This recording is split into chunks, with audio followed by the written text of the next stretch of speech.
अस्सलामुअलैकुम। मोहम्मद अज़हर सिद्दीक अपने programme maths views के साथ हाजिर खिदमत है।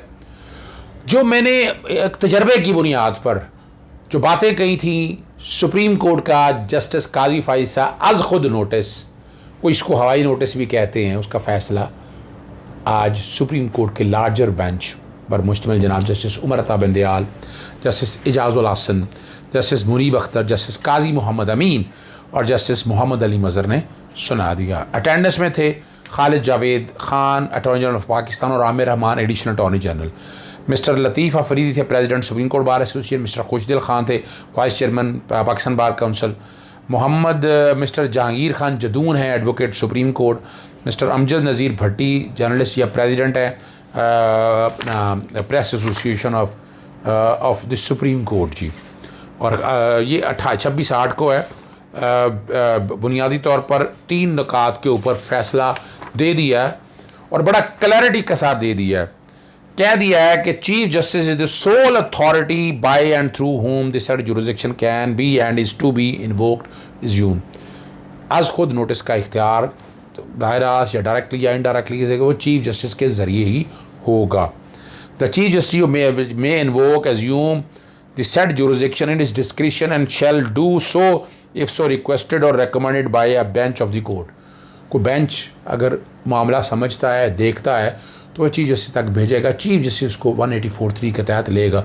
ये बहुत ज़रूरी है, एडमिनिस्ट्रेशन ऑफ जस्टिस के लिए बहुत ज़रूरी है। तीसरा, कोई बेंच और कोई ऑर्डर ऐसा नहीं करेगा पेंडिंग प्रोसीडिंग में या अदरवाइज़ में किसी तरह से भी और सो मोटो जुरिसडिक्शन नहीं ले सकेगा और उसमें जो नोटिस वगैरह इंक्वायरी करना ये ऐसा कुछ नहीं कर सकेगा। ऑल मैटर्स पेंडिंग दूसरे पैरे में लिखा है invoking the suo motu jurisdiction notwithstanding para 1 continue to be heard and dispose of by such benches and are constituted from time to time by the chief justice. Bench बनाने का इख्तियार ये भी मैंने वाज़ेह तौर पर कहा था और जस्टिस काजी फाइज़ के नज़रसानी के केस के अंदर ही था कि वाज़ेह तौर पर ये चीज़ें अब तय हो चुकी हैं।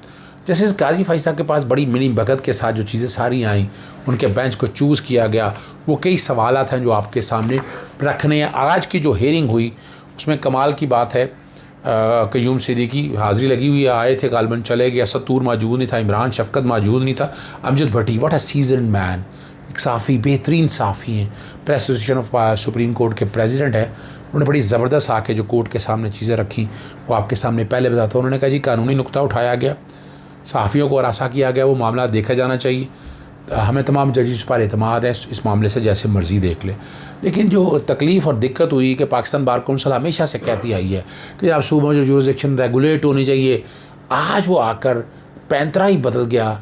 और खुशदिल खान साहब ने जो आकर बात की, उन्होंने 20 अगस्त के फ़ैसले को सामने रख के ज़ेर महज़ अदालत ने कहा ये इशू तो है ही नहीं है, हमने बड़ा सिंपल से सवाल रखे हैं और उस चीज़ों को सामने रख कर आप हम चीज़ों को सेटल करना है और प्रोसीजर सेट करना है। और जुडिशल माइंड के कॉन्टेक्स्ट में जस्टिस एजाज़ुल हसन ने बड़ी खूबसूरत बात की कि 4 चीज़ें हैं जो देखने वाली हैं, जो उनका नुक्ता नज़र आना चाहिए कि 184(3) के तहत इख्तियार क्या है और ये इख्तियार किसको है सू मोटो का, अगर इसके इख्तियार करने का तरीक़ाकार इस्तेमाल करने का क्या है, अगर इख्तियार इस्तेमाल हो गया तो इंतज़ामी इख्तियार क्या होगा। अब ये सारे 184(3) के कॉन्टेक्स्ट में और क्या इस तरह दरख्वास्त दी जा सकती है और बड़ी मज़ेदार है, क्या 20 अगस्त का केस कौन सा बेंच सुनेगा, तरीक़ाकार क्या है। चीफ जस्टिस जो है एडमिनिस्ट्रेटिव तौर पर एक तरीक़ाकार है और वो उसने देखना है और उस तरीक़ाकार पर इख्तिलाफ है। ये आर्गूमेंट्स की बात कर रहा हूँ जो सारे लिए गए। खुशदिल खान के हवाले से जब बात आए, जस्टिस एजाज़ुल हसन ने कहा कि नोटिस ले सकता है, जब सवाल किए खतूत पर भी नोटिस लिए गए हैं, सुप्रीम कोर्ट का जज को इख्तियार मौजूद है, लेकिन तरीक़ाकार क्या होगा वो तय करना है। और बड़ी ज़बरदस्त है जो बात है ना जी, जस्टिस काजी अमीन ने बहुत खूबसूरत बात बताई कि ये भी एक तरीक़ाकार, यानी क्या मर्ज़ी का कोई बेंच होना चाहिए। जस्टिस मुनीब अख्तर ने कहा कि रूल्स के मुताबिक इंस्टीट्यूशन ब्रांच देखती है, जब दरख्वास्त दायर की जाती है तो वहाँ देखती है और ब्रांच ही का काम है और उसे सिफारिश देना है और नोटिस करना है, चीफ जस्टिस के पास आना, ये देखा जाता है। हुक्मनामे में प्रोसीजर जो जस्टिस काजी फाइज़ और जस्टिस मंदोखेल ने किया, हुक्मनामे में प्रोसीजर से इनराफ़ दिया, आप दलाइल देने के लिए, ये दलाइल जो दें आप जो समझने के लिए हैं। तारीख 5 रुकनी बेंच पर एतराज़ात उठाए। ये बड़ी मज़ेदार बात जो मैं आपके सामने रखने लगा हूँ। जहांगीर जदून बेसिकली नवाज़ शरीफ के वकील हैं, ये उन्हीं के साथ आते हैं, और हामिद मीर के जो भाई हैं उनके वकील बनकर आ गए। पे फीस नहीं दी होगी, यकीनन नहीं दी होगी, ये बता दूं। और ये जान के अपना जो नवाज़ शरीफ और गैंग ये इतनी कंट्रोवर्सीज क्रिएट कर रहा है, और ये पाकिस्तान जुडिशरी के लिए बहुत नुकसानदेह है। आपके सामने है, जैसे सजाद अली शाह के दौर में इन्होंने बेंच तकसीम किया, अब भी ये बेंच तकसीम करी, और हमारी बार काउंसिल्स और बार एसोसिएशन समझ नहीं पा रही। कहीं ना कहीं कोई इस्तेमाल हो रहा है, ये सोचना है। और जहांगीर जदून ने जो सवाल किए बड़े अजीब व गरीब से बायस्ड मैं कह सकता हूँ, ऐसे सवालात उठाए जो मैं नहीं समझता इन और कानून के मुताबिक। तो बहरहाल ये उन्होंने कहा है, और बेंच पर एतराज़ उठा दिया। कमाल की बात है, पता नहीं अब बेंच पर क्यों एतराज़ है। और कमाल की वजह से मुनीर हसन का एक बेंच में पटिशन दायर की गई, और कमाल की बात है जब आप लड़ने आए हैं तो आपका पेपर बुक ही गई नहीं। और ये सवाल उठाया कि उस वक्त 3 बेंच मौजूद थे, तो उसी बेंच में क्यों गया? ये बड़ा रेलेवेंट सवाल है कि उसी बेंच में क्यों गया। ये सारी साजिश है, मैं कह चुका हूँ, ये साजिश है जो बेनकाब हो चुकी है, एजेंडा वाज़ेह हो चुका है। अब ये फैसला करना है हमारे जजेस को कि इस मामले को सीरियसली किस तरह टेकअप करना है। डिटेल डिसीजन आएगी, 2 सफ़े का फैसला है, बैकग्राउंड पे चल रहा होगा। इमरान शफकत ने उस दरख्वास्त के ऊपर ये सवाल बड़ा ज़बरदस्त है, जैसे काजी अमीन ने 14 अगस्त को दस्तखत किए, और अमजद भट्टी जो है ना 20 अगस्त को। ये 4 दिन ये 6 दिन क्या करते, इंतज़ार करते रहे।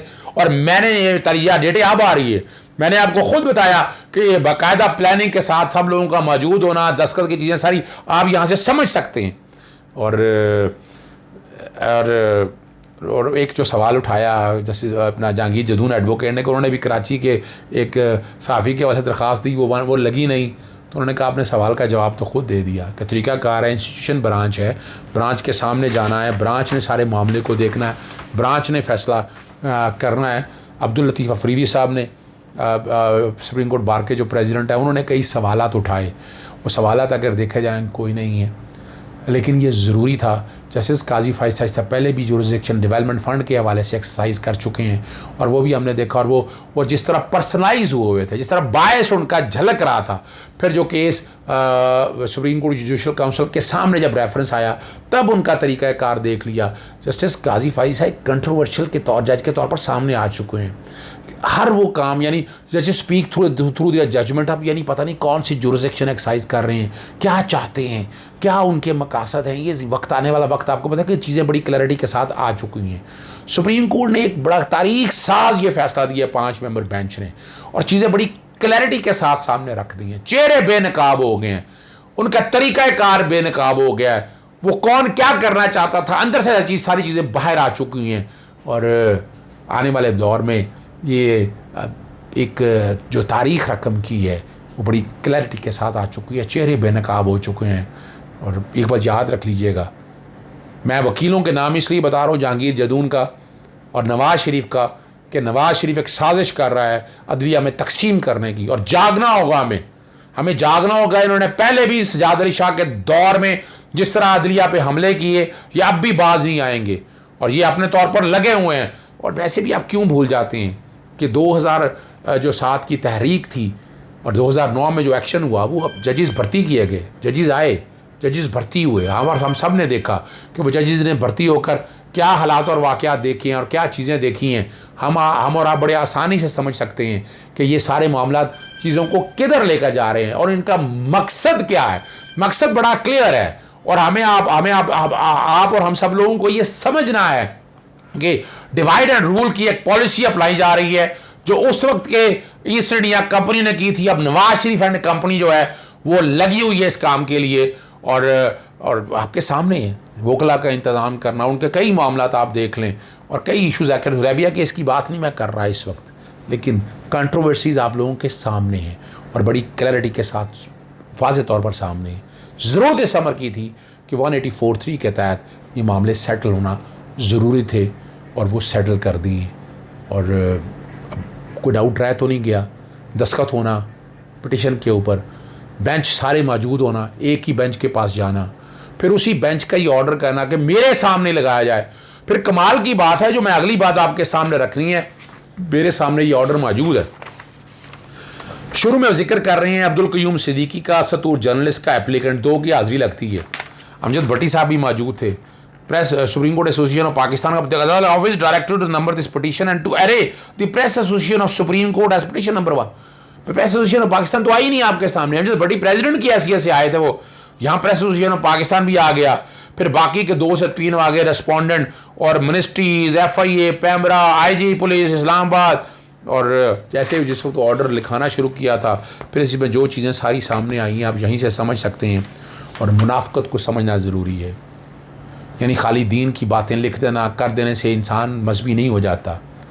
मज़हब अमल से है, और अमल सफाई से है, ईमानदारी से है, अकाउंटेबिलिटी से है। तो यहाँ ये चीज़ें सारी आपके सामने मौजूद है, और अब तो बहरहाल क्लैरिटी के साथ चीज़ें सारी आ चुकी हुई हैं। जस्टिस काजी फ़ायद ईसा के जो भी पीछे साजिश है, जिस तरह भी है, वो आने वाले दिनों में चीज़ें तो वैसे बड़ी बेनकाब हो चुकी हैं, आने वाले दिनों में बहरहाल चीज़ें सारी आप लोगों के सामने आ जाएंगी, और चीज़ें सेटल हो गई हैं। बहुत से लोगों को, सो कॉल्ड लिबरल को, जो बाहर बैठे हुए हैं, मोसाद के एजेंट, CIA के agent, MI5, MI6, raw, NDS, उन सब की नींदें आराम हो चुकी हैं। ये क्या हो गया? और पाकिस्तानी जुडिशरी को इस्तेमाल करना चाहते थे, वो इस्तेमाल नहीं हो सकेगी। इजाज़त चाहूँगा। अस्सलाम वालेकुम, अल्लाह हाफ़िज़। पाकिस्तान जिंदाबाद।